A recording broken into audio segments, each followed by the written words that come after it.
আসসালামু আলাইকুম, শুভ সকাল। কেমন আছেন? আলহামদুলিল্লাহ, আল্লাহর অশেষ রহমতে আমরাও ভালো আছি। প্রতিদিনের মতো নতুন একটি ভিডিও নিয়ে আবারও চলে আসলাম আপনাদের মাঝে। আজকে হচ্ছে কি রান্না করব সেটাই হচ্ছে শেয়ার করব। ইলিশ মাছ ভাজা, বেগুন ভাজা, ভর্তা, বিভিন্ন রকমের। তো সম্পূর্ণ ভিডিওটি দেখবেন, আশা করি ভালো লাগবে। গরম তেলের মধ্যে হচ্ছে আমি বেগুনগুলো দিয়ে দিচ্ছি। বেগুন ভাজা করব আর কিছু বেগুন দিয়ে হচ্ছে ভর্তা করব।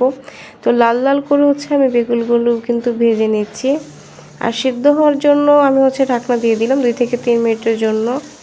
তো এখন বেগুনগুলো ভাজা শেষে হচ্ছে আমি বাটিতে তুলে নিচ্ছি। আর এখন হচ্ছে ইলিশ মাছ ভাজবো, তার জন্য হচ্ছে তেল দিয়ে দিলাম। আর হচ্ছে বেগুন ভাজাটা হচ্ছে আমি সরিষার তেলে করেছি। আর হচ্ছে সয়াবিন তেল হচ্ছে ইলিশ মাছগুলো ভেজে নিচ্ছি, ইলিশ ভর্তা করব। বাকি মাছগুলো হচ্ছে ভাজা করব আর 2টা হচ্ছে মাছ হচ্ছে লেজ ভর্তা করব। ভাজা শেষে হচ্ছে আমি কিন্তু বাটিতে তুলে নিয়েছি। আর এগুলো হচ্ছে শুটকি ভর্তা করব, তার জন্য হচ্ছে কাঁচামরিচ, পেঁয়াজ আর হচ্ছে রসুন, এগুলো হচ্ছে ভালো মতন হচ্ছে তেলে ভেজে নিয়েছি। আর এখানে হচ্ছে বাঁশপাতা শুটকিগুলো আগে ধুয়ে রেখেছিলাম, তাই আমি হচ্ছে 4 থেকে 5টা শুটকি দিয়েছি। এগুলো হচ্ছে ভালো মতন হচ্ছে ভেজে নিতে হবে মচমচা করে।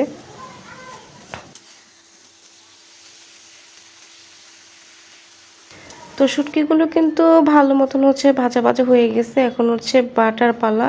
তো এখন হচ্ছে রসুন, পেঁয়াজ, কাঁচামরিচ এগুলো টেলে রেখেছিলাম, ধনেপাতা, লবণ দিয়ে হচ্ছে ভর্তাগুলো বেটে নেব। এটা হচ্ছে বাঁশপাতা শুটকির ভর্তা। আর এর সাথে হচ্ছে আমি এখানে পেঁয়াজ কেটে নিয়েছি কুচি কুচি করে, শুকনো মরিচ, তো লবণ এগুলো দিয়ে হচ্ছে আমি সরিষার তেল দিয়ে এখন হচ্ছে আমি বেগুন ভর্তা বানিয়ে নেব। তো বেগুন ভর্তাও হচ্ছে আমি বানিয়ে নিয়েছি। আর আজকের সবগুলো ভর্তা হচ্ছে আমি সরিষা তেল ব্যবহার করছি।